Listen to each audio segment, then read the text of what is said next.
بسم اللہ الرحمن الرحیم۔ الحمدللہ، اللہ کی توفیق سے آج ہم ایک بڑے اہم ترین موضوع کا آغاز کر رہے ہیں، اور وہ یہ ہے کہ رمضان المبارک کے اندر کثرت کے ساتھ مرد اور خواتین قرآن کریم کی تلاوت کرتے ہیں۔ مرد حضرات تراویح کے اندر قرآن کی سماعت کرتے ہیں، قرآن کو سنتے ہیں، مگر ہمارے ساتھ بڑا مسئلہ یہ ہے کہ ہم قرآن کی تلاوت تو کر رہے ہوتے ہیں مگر ہم قرآن کو سمجھنے کی کوشش نہیں کرتے۔ اور قرآن کو جب سمجھنے آپ لگ جائیں، قرآن کی معرفت آپ کو حاصل ہو جائے، تو نماز میں بھی آپ کو لطف آئے گا، اس کی تلاوت میں بھی آپ کو مزہ آئے گا، اور جو قرآن کا مقصد ہے، نزول کا جو مقصد ہے، وہ فقط تلاوت نہیں ہے۔ قرآن کا جو حقیقی مقصد ہے وہ یہ ہے کہ ہم قرآن سے ہدایت حاصل کریں۔ تو اسی پہلو کو دیکھتے ہوئے، ان چیزوں کو مد نظر رکھتے ہوئے کہ لوگ قرآن سے دور ہو رہے ہیں، قرآن کو سمجھنے کی کوشش نہیں کر رہے ہیں، تو اختصار کے ساتھ ہم روزانہ یا جس انداز سے بھی ممکن ہوگا ہم ایک پاری کی مختصر تفسیر اور اس کی مختصر خلاصہ بیان کریں گے، کیونکہ مختصر ہم تفسیر بھی بیان کریں تو بہت لمبا ہو جائے گا۔ تو اختصار کے ساتھ صرف خلاصہ، کہ آپ کو پتہ چل سکے کہ آج جو آپ تراویح میں قرآن سن کر آئے ہیں، یا آج جو آپ نے ایک پاری کی تلاوت کی ہے، اس میں خالق کائنات ہم سے کیا چاہتا ہے، کس چیز کا حکم دیتا ہے، کس چیز سے ہمیں روکتا ہے، اور کس انداز سے ہمیں زندگی جینے کا سلیقہ اور قرینہ سکھاتا ہے۔ تو آئیے اس کا آغاز کر رہے ہیں، غور سے سنیے گا اور زیادہ تر لوگوں کو بتائیے گا کہ اس کو سنیں اور قرآن سے لطف اندوز بھی ہوں، اور قرآن کی تلاوت میں جو آپ کو لطف آئے گا انشاءاللہ اس کو سننے کے بعد، تو یقینی طور پر خالق کائنات کی رحمتوں کا نزول ہوگا۔ پہلا پارہ ہے اور اس کو الف لام میم کہا جاتا ہے، اور اس میں دو صورتیں ہیں، پہلی سورہ فاتحہ اور دوسری سورہ بقرہ۔ سورۃ الفاتحہ بظاہر بڑی چھوٹی سی صورت ہے، جسے ہم نماز میں جس کی ہم تلاوت کرتے ہیں، جس کا آغاز ہم کرتے ہیں بسم اللہ الرحمن الرحیم الحمدللہ رب العالمین، یہ تمام تعریف و توصیف اس خالق کائنات کے لیے جو تمام جہان والوں کا پالنے والا ہے، اس سے قرآن کا آغاز ہوتا ہے۔ مگر یہ بظاہر تو بہت مختصر سی سورہ ہے، مگر اس کی جامعیت اور اس کے اندر بہت کچھ چھپا ہوا ہے۔ بندہ اگر اسے سمجھ کر پڑھنا نماز میں شروع کر دے تو اسے محسوس ہوگا کہ وہ اللہ سے ہم کلام ہو رہا ہے۔ تو سورہ فاتحہ کے اندر 3 جز ہیں۔ پہلا اللہ تبارک و تعالیٰ کی تعریف ہے، اور جو تمام جہانوں کا رب ہے، رحمان ہے، رحیم ہے، اور قیامت کے دن کا مالک ہے، یعنی روز جزا کا مالک ہے۔ دوسری چیز، ہم تیری ہی عبادت کرتے ہیں اور تجھی سے مدد مانگتے ہیں، یعنی سورہ فاتحہ کی ہم اللہ سے کی بارگاہ میں عرض کرتے ہیں کہ باری تعالیٰ ہم تجھے پوجتے ہیں، تیری بارگاہ میں سجدہ ریز ہوتے ہیں، تیری عبادت کرتے ہیں، تو پھر مدد بھی ہم تجھی سے چاہتے ہیں، مدد بھی تجھی سے مانگتے ہیں۔ اور تیسری چیز ہے دعا، کہ ہم سیدھا راستے کی دعا کرتے ہیں کہ باری تعالیٰ ہمیں سیدھے راستے پر چلا دے، اور ان لوگوں کے راستے پر تو ہمیں چلا کہ جن پر تیرا انعام ہوا ہے، اور ان لوگوں کے راستے پر نہ چلا جن پر تیرا غضب ہوا ہے۔ یہ سورہ فاتحہ کی مختصر خلاصہ تھا کہ اس کے اندر کیا کیا چیزیں بیان ہوئی ہیں۔ اس کے بعد آغاز ہوتا ہے سورہ بقرہ کا۔ یہ دوسری سورہ ہے قرآن کریم کی، اور وہ سورہ جس میں گائے کا ذکر آیا ہے، اور اس کی پہلی آیات حروف مقطعات یعنی الف لام میم پر مشتمل ہے، اور الف لام میم کا حقیقی معنی اللہ اور اس کا رسول ہی بہتر جانتے ہیں۔ اور یہ قرآن پاک کی سب سے لمبی سورت ہے، اور اس پارے کے اندر پارے تک جو تیسرے پارے تک پھیلی ہوئی ہے، اور اس میں اس پارے کے اندر 141 یعنی 141 آیات ہیں، جس میں 3 قسم کے انسانوں کا ذکر آیا ہے۔ تخلیق آدم، بنی اسرائیل اور حضرت ابراہیم علیہ السلام کا تذکرہ اس کے اندر موجود ہے۔ اب وہ 3 قسم کے انسان کون سے ہیں؟ تو سورہ البقرہ کی آغاز ہی سے 3 قسم کے انسانوں کا ذکر کیا گیا ہے۔ اولاً پرہیزگاروں کا ذکر ہوا ہے، دوسرا کافروں کا ہوا ہے، اور تیسرا منافقین کا ذکر اس کے اندر کیا گیا ہے۔ اب پرہیزگار لوگ کون ہیں؟ ان کی کچھ صفات قرآن میں بیان کی گئیں، اور آپ دیکھیے کتنی خوبصورت ایک بات ہے کہ جب ہم قرآن کا آغاز کرتے ہیں سورہ بقرہ سے اور الف لام میم کے بعد جب ہم پڑھتے ہیں ذالک الکتاب لا ریب فیہ، تو ذرا غور کیجئے، کائنات کے اندر کوئی ایسی کتاب نہیں، کوئی مصنف ایسا نہیں، کوئی مؤلف ایسا نہیں جو یہ دعویٰ کر سکے کہ اس کے اندر کوئی غلطی نہیں ہو سکتی، اس کے اندر کوئی شک کی گنجائش نہیں ہو سکتی۔ سب کہتے ہیں کہ بھیا ہم نے کتاب کو لکھ دیا ہے، اب آپ آگے آپ اسے پڑھیں گے، اس کے اندر کوئی کمی کوئی بیشی نظر آئے تو ہمیں آپ میل کر دیجئے گا، ہمیں لکھ دیجئے گا، ہمیں واٹس ایپ کر دیجئے، اگلی ایڈیشن میں ہم ٹھیک کر دیں گے۔ مگر یہ کیونکہ کسی مخلوق کا کلام نہیں، یہ خالق کائنات کا کلام ہے، تو خالق کائنات ابتدا میں فرما رہا ہے کہ یہ وہ کتاب ہے کہ جس کے اندر کوئی شک و شبہ کی گنجائش نہیں ہے۔ آگے اس کے اندر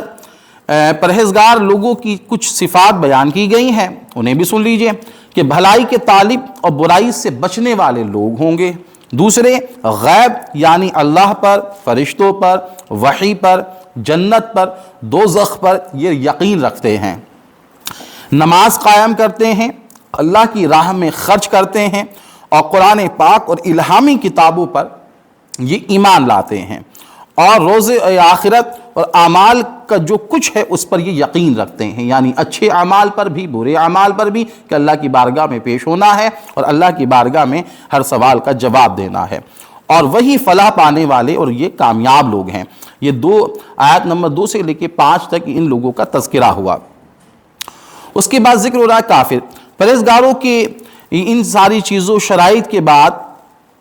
کسی ایک کو بھی جو قبول نہیں کرتے وہ کافر ہیں، یعنی کسی چیز کو جو نہ مان رہے ہوں قرآن کی انہیں کافر کہا گیا۔ یہ آیت نمبر 6 اور 7 میں۔ پھر آگے جو ہے وہ آیت نمبر 8 سے لے کے 16 تک منافق کا ذکر ہوا ہے کہ یہ وہ لوگ ہیں جو اللہ پر ایمان لانے والوں کے ساتھ دھوکہ بازی کرتے ہیں، یعنی جو لوگ اللہ پر ایمان لے آئے یہ ان کے ساتھ دھوکہ بازی کرتے ہیں۔ اس کے بعد قرآن کی دعوت و تمام قسم کے انسانوں کے لیے پھر اللہ تعالیٰ نے تمام بنی نوع انسان کو مخاطب کرتے ہوئے کہا کہ اے لوگو، بندگی اختیار کرو اور اپنے اس رب کی جو تمہارے اور تم سے پہلے جو لوگ گزرے ہیں ان سب کا خالق ہے اور ان سب کا مالک ہے، اور تاکہ تم بچ سکو۔ یہ آیت نمبر 21 سے لے کے 25 تک اس کا ذکر کیا گیا۔ پھر آیت نمبر 30 سے لے کے 39 تک سورہ بقرہ کے اندر اللہ تبارک و تعالیٰ نے حضرت آدم علیہ السلام کی تخلیق کا ذکر کیا ہے۔ اللہ نے آدم علیہ السلام کو مٹی سے پیدا کیا، ساری چیزوں کے نام سکھائے، فرشتوں کو حکم دیا کہ وہ آدم علیہ السلام کے سامنے جھک جائیں، تمام فرشتے جھک گئے مگر ابلیس نے سجدہ کرنے سے انکار کر دیا، اور اس طرح اللہ کی کہ نافرمانوں میں شامل ہوا، اور حضرت آدم اور ان کی بیوی حضرت حوا نے شجر ممنوعہ کا پھل کھا لیا تو اللہ تبارک و تعالیٰ کی ناراضگی کا سامنا کرنا پڑا، اور اللہ تبارک و تعالیٰ نے انہیں زمین پر اتار دیا۔ اس کے بعد انہوں نے اپنے رب سے چند کلمات سیکھ کر توبہ کی، اور اللہ نے انہیں معاف کر دیا اور انہیں نبوت سے سرفراز کیا تاکہ وہ اپنی نسل کو بھی سیدھے راستہ بتا سکیں اور اللہ تبارک و تعالیٰ کی طرف جو ہے لوگوں کو بلا سکیں۔ اس طرح وہ اللہ کے خلیفہ کی حیثیت سے زمین پر رہنے لگے۔ اس کے بعد آیت نمبر 40 سے 61 تک بنی اسرائیل کو اللہ تبارک و تعالیٰ نے جو نعمتیں عطا کی ہیں اس کا ذکر اس میں شروع ہوتا ہے۔ بنی اسرائیل کے معنی ہیں بندہ خدا، یا حضرت یعقوب کا لقب تھا۔ یہ حضرت اسحاق کے بیٹے اور حضرت ابراہیم علیہ السلام کے پوتے تھے، انہی کی نسل کو بنی اسرائیل کہتے ہیں۔ بعد میں یہودی بھی کہلانے لگے، اور اللہ نے ان کی مندرجہ ذیل نعمتوں کو ان لوگوں کو دی تھیں، یعنی جو میں ذکر کرنے والا ہوں وہ چند ایک نعمتیں ہیں جس کا ذکر خالق کائنات نے ارشاد فرمایا۔ پہلی چیز، مسلک توحید علم و حق کی وجہ سے اس دور کے تمام قوموں پر انہیں فضیلت دی گئی تھی۔ دوسری چیز، اللہ نے راہ حق اور روز جزا کے بارے میں انہیں بتایا تھا۔ جب فرعون ان کے لڑکوں کو قتل کر دیتے تھے تو اللہ نے اس آزمائش سے انہیں نجات عطا کی تھی۔ اللہ نے فرعونیوں کو غرق کر دیا اور انہیں آزادی عطا فرمائی۔ بچھڑے کو یہ معبود بنانے پر معافی۔ حضرت موسیٰ علیہ السلام کی پیچھے لوگوں نے بچھڑے کو معبود بنا لیا مگر پھر بھی اللہ نے انہیں معاف کر دیا۔ اس کا ذکر سورہ بقرہ میں موجود ہے۔ پھر اللہ تبارک و تعالیٰ نے جناب موسیٰ علیہ السلام کو کتاب دی، کتاب کا علم دیا، معجزے عطا کیے اور ان کی طرف بھیجا کہ وہ سیدھے راستے پر آ سکیں۔ بنی اسرائیل نے بچھڑے کو معبود بنا لیا تھا تو جناب موسیٰ علیہ السلام کے کہنے پر لوگوں نے توبہ کی اور اللہ تبارک و تعالیٰ نے ان کی توبہ کو قبول فرمایا۔ بنی اسرائیل جزیرہ نما سینا میں دھوپ میں مارے مارے پھر رہے تھے تو اللہ تبارک و تعالیٰ نے ابر سے ان کے بچاؤ کا انتظام کیا۔ اللہ تبارک و تعالیٰ نے بنی اسرائیل کو منہ و سلوہ جیسی قدرتی غذائیں 40 سال تک مہیا عطا کی، یعنی بنی اسرائیل کو اللہ تبارک و تعالیٰ کی طرف سے بہترین غذائیں عطا کی گئیں۔ بنی اسرائیل نے زمین کو پیدا اور ساگ، ترکاری، کھیرا، ککڑی، گیہوں، لہسن، پیاز اور دال کی فرمائش کی تھی اور اللہ تبارک و تعالیٰ نے اس کو پورا کیا۔ پھر آیت نمبر 61 سے 118 تک بنی اسرائیل کی ناشکریوں کا ذکر ہے کہ بنی اسرائیل نے اللہ کی آیات سے کفر کرتے یعنی خلاف ورزی کی۔ دوسری چیز پیغمبروں کو قتل کرنا۔ اللہ نے بنی اسرائیل کو وہ وقت یاد دلایا جب وہ اللہ کے رسولوں کو قتل کرتے تھے۔ سبت یعنی ہفتے کا دن صرف آرام اور عبادت کے لیے مخصوص تھا، انہوں نے یہ قانون توڑا اور اللہ نے انہیں بندر بنا دیا۔ یعنی جو سیٹرڈے ہمارے یہاں ہفتے کا دن ہوتا ہے، بنی اسرائیل کے لیے اللہ تبارک و تعالیٰ نے فرمایا کہ اس دن جو ہے وہ آپ کو آرام کرنا ہے، شکار نہیں کرنا، مچھلیوں کو نہیں پکڑنا، مگر اللہ کا حکم ہونے کے باوجود ان لوگوں نے ہفتے کے روز کو وعدہ خلافی کی اور وہ سارے کام کی جسے اللہ تبارک و تعالیٰ نے روکا تھا، اور اس دن سے عبادت کے لیے اللہ تبارک و تعالیٰ نے مخصوص کیا تھا، تو یہ لوگ دن میں بھی کام کاجوں میں لگ جاتے تھے۔ جناب موسیٰ علیہ السلام نے انہیں گائے ذبح کرنے کے لیے کہا تو وہ ان سے حجت کرنے لگے۔ جب ایک مقتول شخص کی لاش گائے کے گوشت سے ضرب لگانے سے وہ زندہ ہو گیا تاکہ بنی اسرائیل کی نشانیاں دیکھیں، اللہ کی نشانیاں دیکھنے کے بعد بھی ان میں اللہ کا خوف پیدا نہیں ہوا۔ پھر آگے ذکر ہوتا ہے کہ جب اللہ کی نشانیاں دیکھنے کے بعد بھی ان میں اللہ کا خوف پیدا نہیں ہوا اور یہ اپنے ہاتھوں سے لکھ کر لوگوں سے کہتے کہ یہ اللہ کے پاس سے آیا ہے تاکہ فائدہ حاصل کر لیں۔ تھوڑے آدمیوں کے سوا سب عہد سے پھر گئے اور ابھی تک پھرے ہوئے ہیں، یعنی بنی اسرائیل کے اندر چندے کے لوگ رہے جو وعدہ نبھایا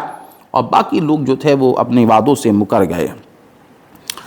اس کے بعد اللہ نے ان چیزوں کے بارے میں پختہ عہد لیا مگر وہ یہ سب کر رہے تھے، یعنی قتل کرنا، زیادتی کرنا، ظلم کرنا، ان سے عہد لیا کہ یہ نہیں کرنا، مگر یہ ساری عہد کرنے کے باوجود یہ سارے غلط کاموں میں ملوث رہے۔ پیغمبروں کو جھٹلانا، ہم نے در پر بے شمار رسول تمہاری طرف بھیجے مگر تم نے سب کو جھٹلایا، کسی کی سرکشی کی، کسی کو قتل کیا، یعنی یہ بنی اسرائیل کا طریقہ تھا، یہ سرکشی بھی کرتے اور معاذ اللہ رسولوں کو قتل بھی کرتے۔ اللہ نے کہا یہ جینے کے حریص ہیں اور حالانکہ لمبی عمر انہیں عذاب سے تو دور نہیں پھینک سکتی، یعنی چاہتے ہیں کہ لمبی عمر ہو، مگر اللہ فرما رہا ہے کتنی لمبی عمر ہو مگر یہ مریں گے تو ضرور۔ پھر اللہ تبارک و تعالیٰ نے ارشاد فرمایا کہ جو لوگ اللہ اور اس کے رسولوں اور فرشتوں کے دشمن ہیں، اللہ ان کافروں کا دشمن ہے، یعنی جو نبیوں کے دشمن، جو رسولوں کے دشمن، جو فرشتوں کے دشمن، اللہ فرماتا کہ وہ در حقیقت اللہ کے بھی دشمن ہیں۔ پھر آگے ارشاد ہوا کہ تم میں سے کچھ لوگ یہ سمجھتے ہیں کہ حضرت سلیمان علیہ السلام کی سلطنت جادو کا نتیجہ تھی، حالانکہ سلیمان علیہ السلام نے کبھی کفر نہیں کیا۔ پھر بابیل اور دو فرشتوں ہاروت و ماروت کو انسانی شکل میں بھیجا گیا تو وہ پہلے انہیں متنبع کر دیا کرتے تھے کہ دیکھو ہم محض ایک آزمائش ہیں، تم کفر میں مبتلا نہ ہونا۔ پھر آیت نمبر 144 اور 136 میں اللہ تبارک و تعالیٰ نے حضرت ابراہیم علیہ السلام کا ذکر کرتے ہوئے کہا کہ یاد کرو وہ وقت جب ابراہیم علیہ السلام کو مختلف آزمائشوں، قربانیوں اور امتحانوں سے ہم نے آزمایا، ان سب میں پورا اتر کر وہ کامیاب ہوئے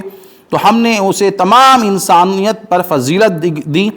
اور انہیں پیشوا اور امام بنایا۔ اور اس کے بعد حضرت ابراہیم علیہ السلام اور ابراہیم علیہ السلام کا تفصیلاً اس کے اندر ذکر ہے۔